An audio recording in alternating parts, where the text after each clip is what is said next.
Hello and welcome, Danny here, and today we're going to be building an in-memory key value store. So think something like Redis, but a lot crappier with a lot fewer features. Um, we're going to be using Node.js and TypeScript. I promise I know how to build with other stuff, and we'll probably do other projects with other tooling, but for now, Node.js and TypeScript. And as to why we would want to build something like this, honestly, I don't know. This is just what I felt like building today. So, um, pretty useless all in all. Much better tooling out there that you could use or pre-existing built projects that you could use instead of rolling your own for this kind of a thing. But we're gonna do it anyways. So, and I think an appropriate name for this project would be Hacky because it's like a hacky key value store. Pretty proud of that one actually. Okay, so yarn init, this is what we do pretty much every time. Create RTS config file. I'm gonna add TypeScript and NodeMon and node types just because I'm here adding dev dependencies. And we'll go like this just to open things up. First things first. Okay, and let's see, we probably want to change this to dist because as per usual, just dist and source. So let's also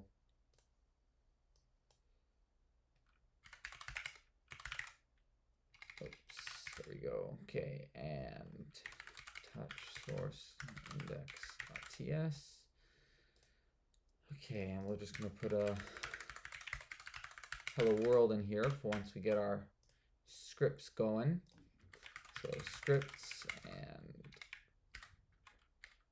let's see, we want a watch command to watch our transpiler.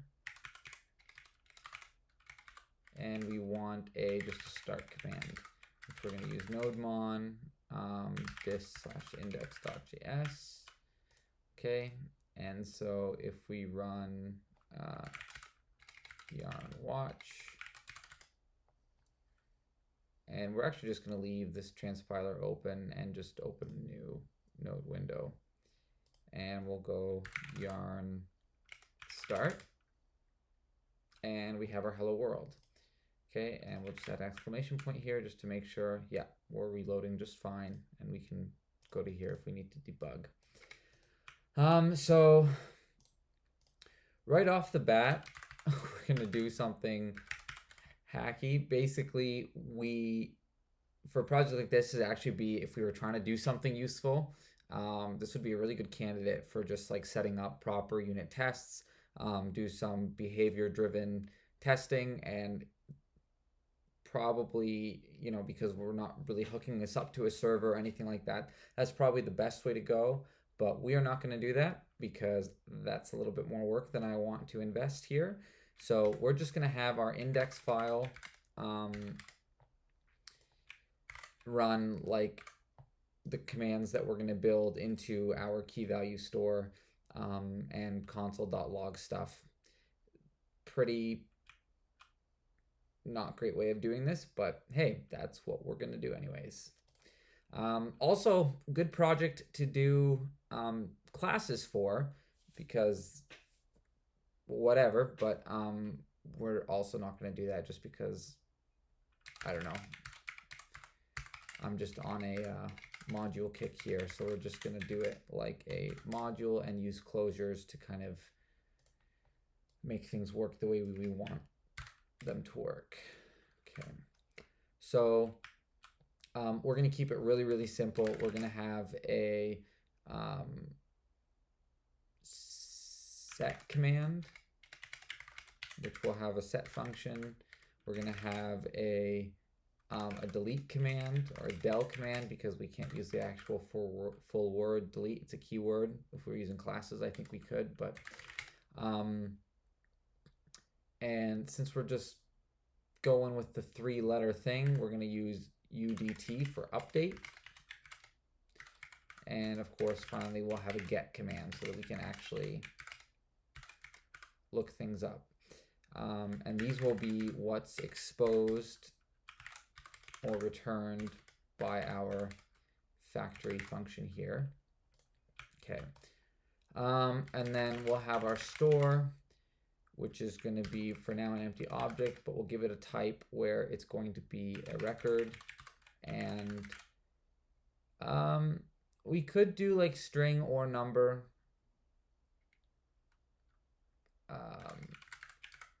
As our key, but for now I think we'll just do string because, no, why not? Okay. All right, so our set is going to take several arguments here, which I guess we'll define them in an interface. Interface I set args. We'll take a key, which can be a string or a number. We'll take a value, which can be any. And we will also take a TTL. So that's basically the only thing that's going to differentiate something like this from just a basic object is we're going to build some time to live functionality. Like I said, this is just what I basically woke up this morning feeling like building. So that's what we're doing. So it's going to take this key, the value, the TTL, and I set args. Okay. So, and then let's also make it so that this value that gets passed in is not the actual value that gets saved, but it will be a value within, instead of explaining what's in my head, let me just show you. So type value, lest you be confused. Value is what's going to actually get stored, and we're going to have data, which is going to be any. So that's what this value will end up being, this data field. Let's have, let's also include an ID. So we'll generate an ID. We could include the ID in the data. However, like if the user doesn't want to store an object, they want to store kind of any data type, then that would be a problem. So we'll just store it at this level. We'll include what the TTL is here, and it can be null or it can be a number. But that's just going to show us the initial TTL. We're not going to go through the work of making sure that like that for whatever reason just displays how long is left. But we will do is we will use a created field, which we will store like new date get time kind of a thing instead of storing like an actual date object. So I think that has to be a number. And we'll also include an updated field. And I guess this can be null too.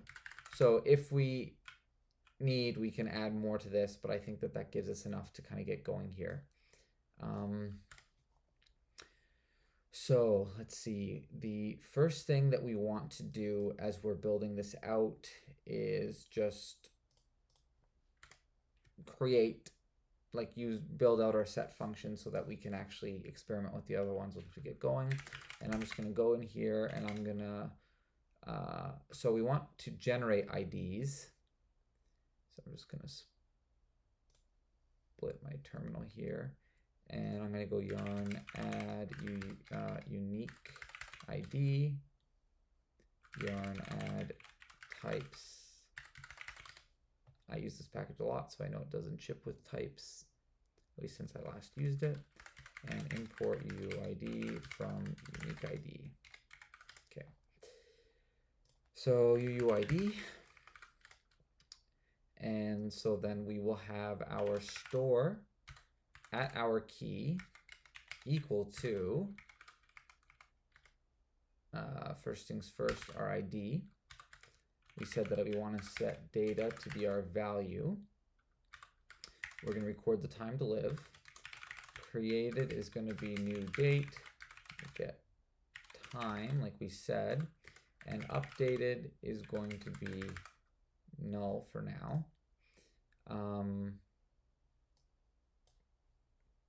And then at the bottom, we will, of course, return store key. And let's ignore TTL for now, just while we check to make sure that this is working. So let's go.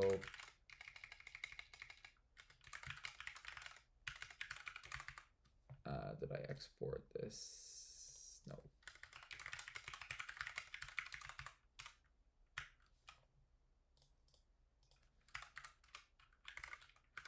So, okay, so const, we're going to be really boring here. Item1 equals store dot set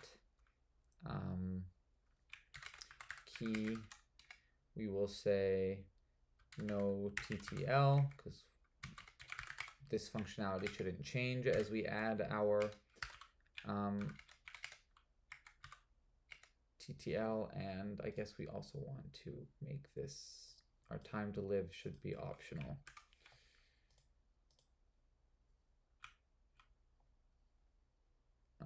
Let's see, why is it upset?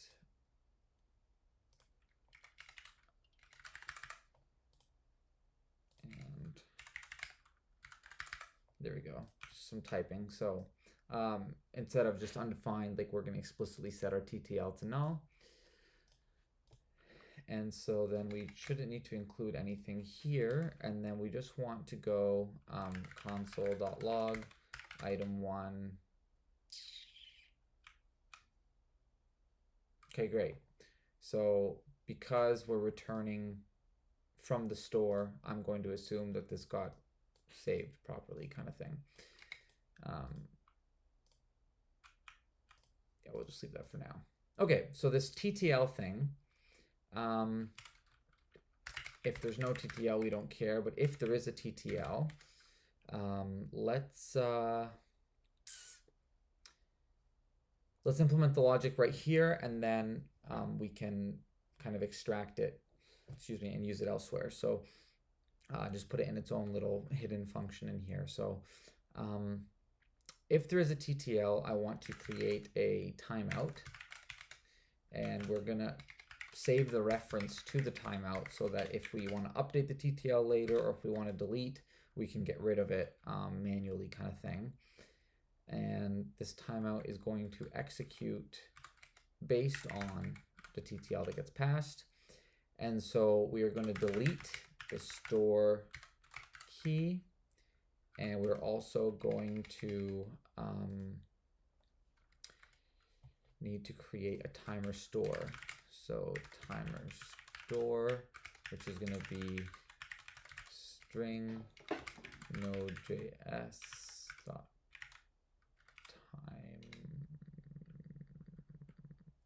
timeout, I think, or timer. I'm not sure. Do it that way. And so we will also do delete timer store, and we will store this using the ID that we create, not the key. And then finally, we're going to go timer store. So it's going to try to delete something that isn't there yet. So we just have to make sure that we include this and set it to the timer. Okay. So that should be what we need, and we can just test it out. And then we'll move this logic into another function because we're going to need it later on. So let's create item2 store.set key TTL value ID2, and TTL will set to 1000. So we're going to do two checks. The first thing that we're going to do is we're going to console.log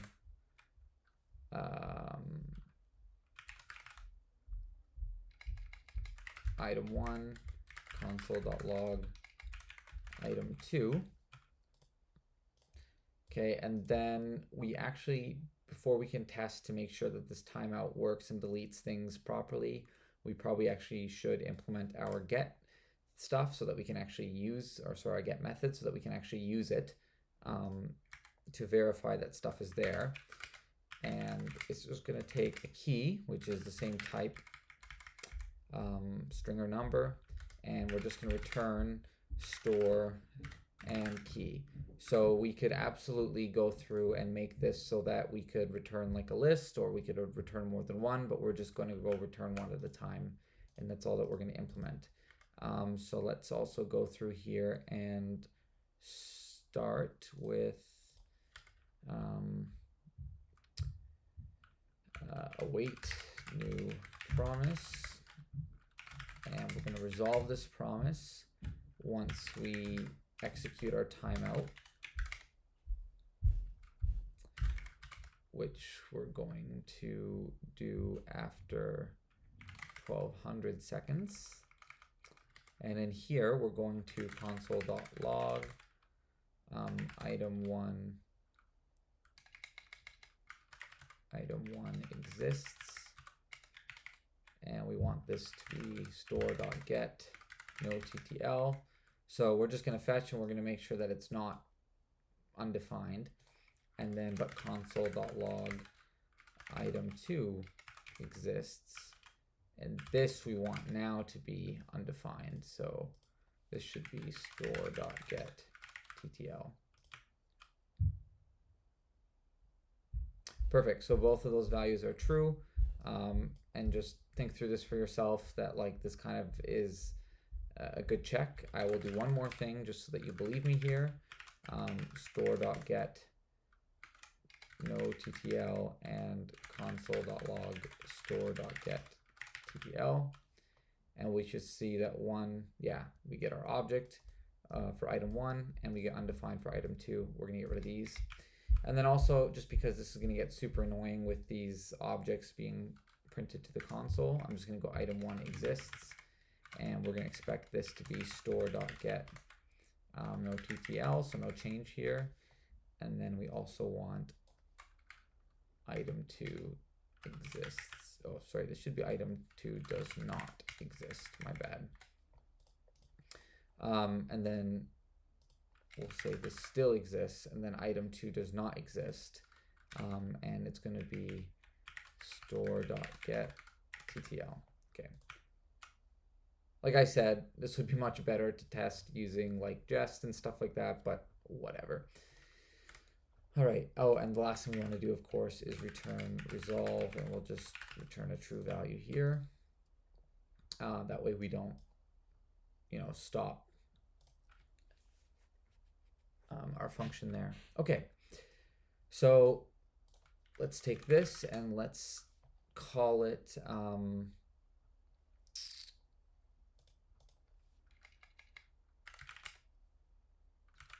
handle, or I guess create TTL, and this is going to take a key, an ID, and a TTL, and it's going to do all of this logic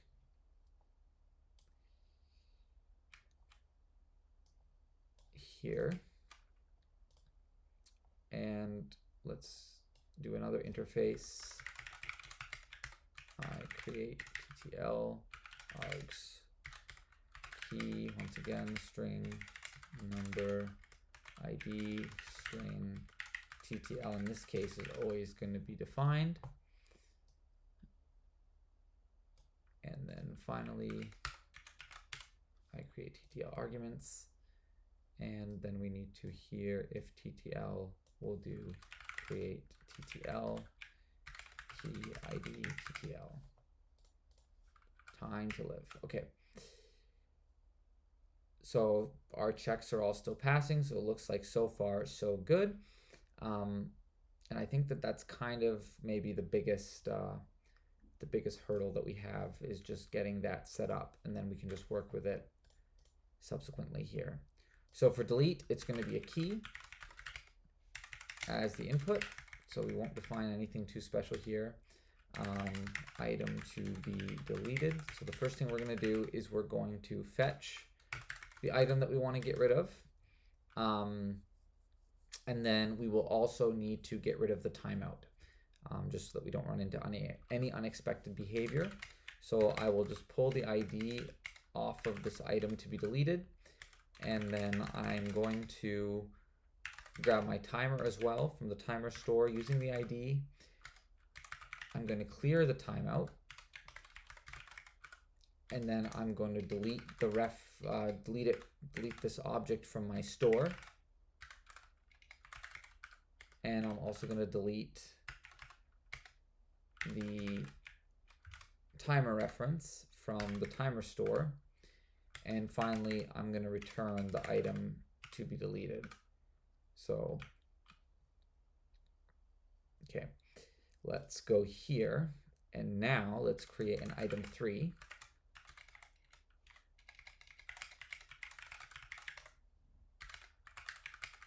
To delete. Value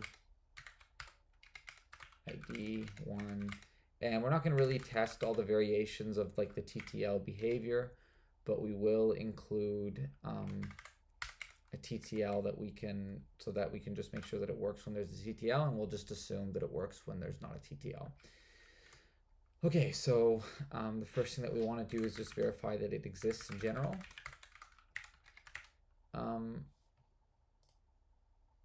Well, no, we know that it exists in general. Let's just delete it. Store.delete, because we're counting on this stuff up here working. Store.delete, we're going to pass to delete. So if we wanted to, we could get our return value and see that that's the item that gets returned. But we're not going to do that. And then we'll do another set timeout.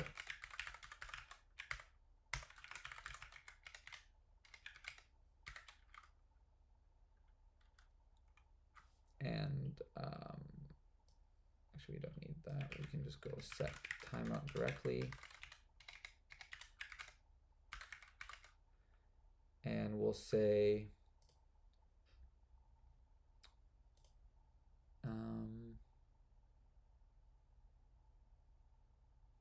actually, no, we don't even need that. I'm sorry. We can just go console.log item 3 does not exist, and we'll do store.get to delete. And we don't expect that to be there.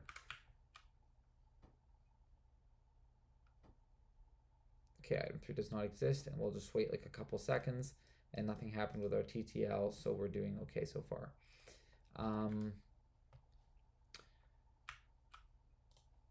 That's the delete functionality. And then the last one is our update functionality. And this one might actually be a little bit, at least just as involved as our set functionality. So we're going to want a key, a value, and a TTL. So literally exactly the same as up here, except for we are going to create a new interface for it, because update args. While this will be the same, I want my value to be optional, because you want to be able to just update the TTL if that's what you choose to do. So you don't necessarily have to pass a value. And that's what's going to be different about this one. And that's optional. And then let's go here. And the first thing that we're just going to do a quick check. Obviously, we haven't been doing a lot of checks that we could and should be doing, but we will just see if neither are defined, and then we'll return.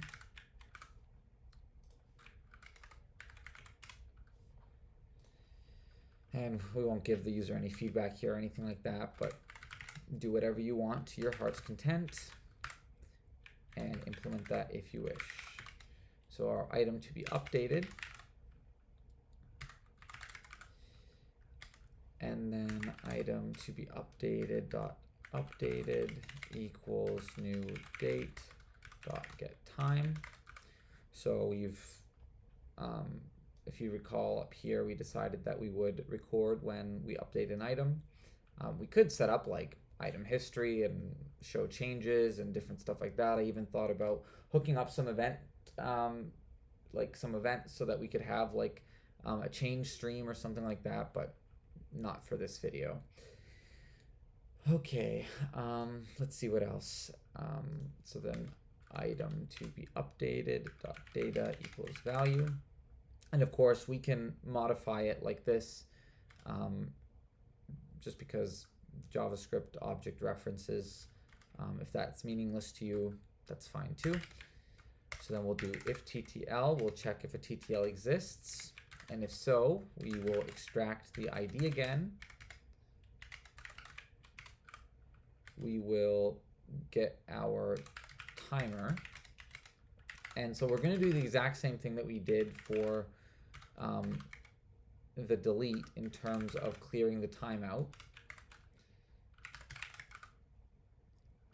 But then we will call create TTL this time, and we will pass in the arguments that we defined, TTL, and that will just reset the TTL. And if you recall, when we extracted that functionality, we're just gonna like save over the same ID, so that should work just fine.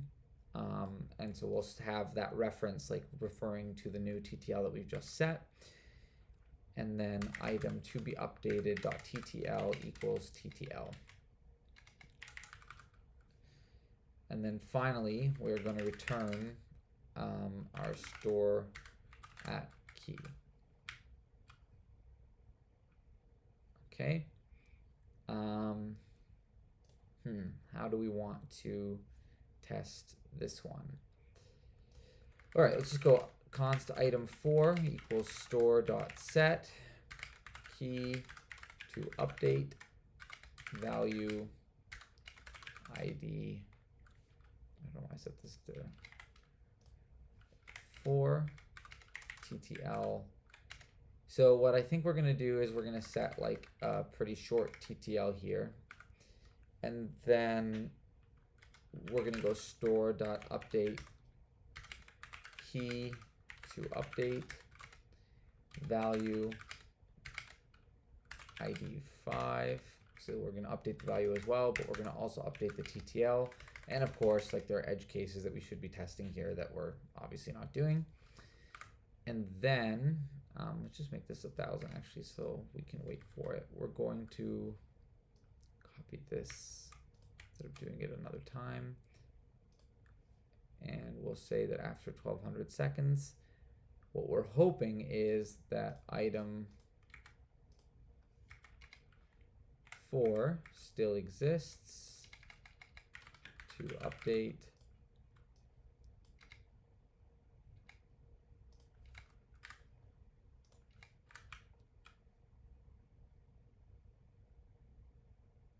perfect.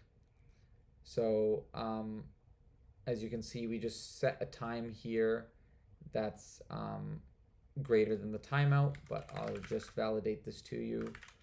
Item 4. So we create item 4, and then in here we're going to go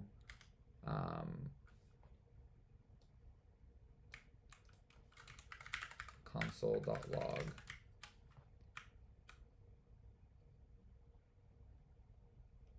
There you go.